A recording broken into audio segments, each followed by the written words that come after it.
the total cost of a certain length of piece of wire is 200 if the piece of wire is 5 meters longer and each meter of wire cost 2 rupees less. Basically हमारे पास यहाँ पर question में दिया गया है कि हमारे पास एक वायर है, ये एक वायर है, इसकी जो टोटल कॉस्ट है वो कितनी दे रखी है 200। इसके साथ साथ अब मान लेते हैं कि इस वायर की लेंथ कितनी है x मीटर। उसने कहा कि इस वायर को अगर मैं यहाँ पर x से थोड़ा सा एक्सटेंड कर देता हूँ, कितना मीटर एक्सटेंड कर देता हूँ 5 मीटर, तो ये x+5 हो जाएगा। उसने कहा टोटल की जो कॉस्ट है वो उतनी ही रहेगी, लेकिन यहाँ पर ये जो पर यूनिट लेंथ है, मतलब पर मीटर कॉस्ट जो है, पर यूनिट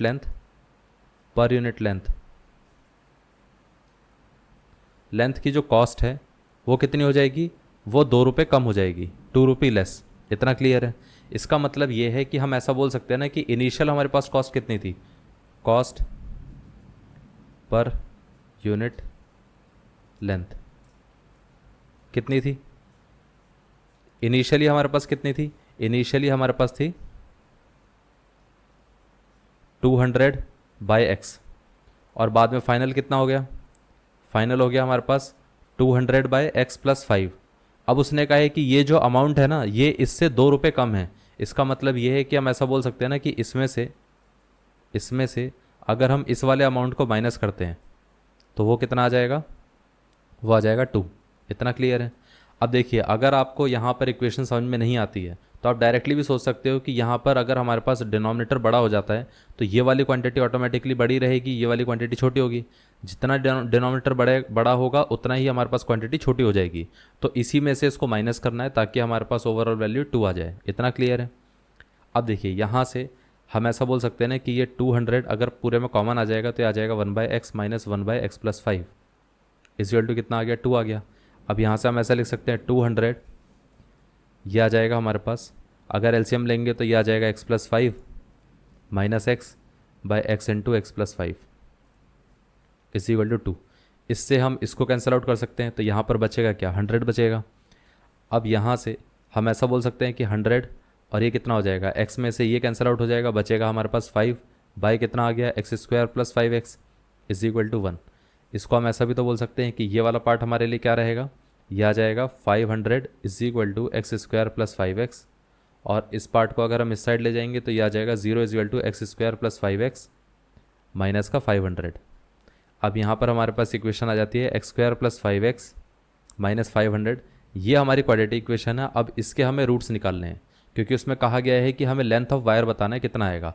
अब आप एक चीज़ सोचिए, अगर हम इसके रूट्स निकालने जाएंगे तो हमें करना क्या पड़ेगा, हमें ऐसे 2 नंबर्स लेने पड़ेंगे जिनका सम क्या होना चाहिए, +5 होना चाहिए, और जिनका जो प्रोडक्ट है वो क्या होना चाहिए, प्रोडक्ट क्या होना चाहिए यहाँ पर, वो होना चाहिए माइनस का 500 इंटू 1 विच इज़ माइनस का 500। अब यहाँ से अगर हम नंबर लेके देखें तो एक नंबर आ जाता है 25 और एक आ जाता है 20। अब इसमें से एक पॉजिटिव होगा एक नेगेटिव होगा ताकि प्रोडक्ट उसका नेगेटिव रहे। अब कौन सा पॉजिटिव होगा, अगर सम हमारा पॉजिटिव है तो मतलब लार्जर नंबर पॉजिटिव होता है, स्मॉलर नंबर नेगेटिव होता है। इतना क्लियर है। तो यहाँ पर हम क्या लिख देंगे, प्लस का 25x और ये आ जाएगा माइनस का 20x और ये आ गया हमारे पास माइनस का 500 इज इक्वल टू 0 और यहाँ पर x²। इसमें से अगर हम कॉमन लेंगे तो ये आ जाएगा x + 25। यहाँ से हम माइनस का 20 कॉमन ले सकते हैं तो ये आ जाएगा x + 25 इज इक्वल टू 0। इस वाले पार्ट को हम ऐसा लिख सकते हैं,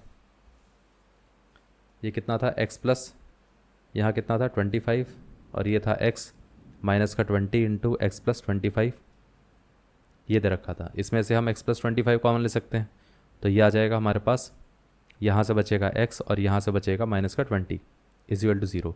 अगर ये पार्ट 0 के साथ इक्वेट होगा तो यहाँ पर हम ऐसा बोल सकते हैं कि x की वैल्यू कितनी रहेगी, माइनस का 25।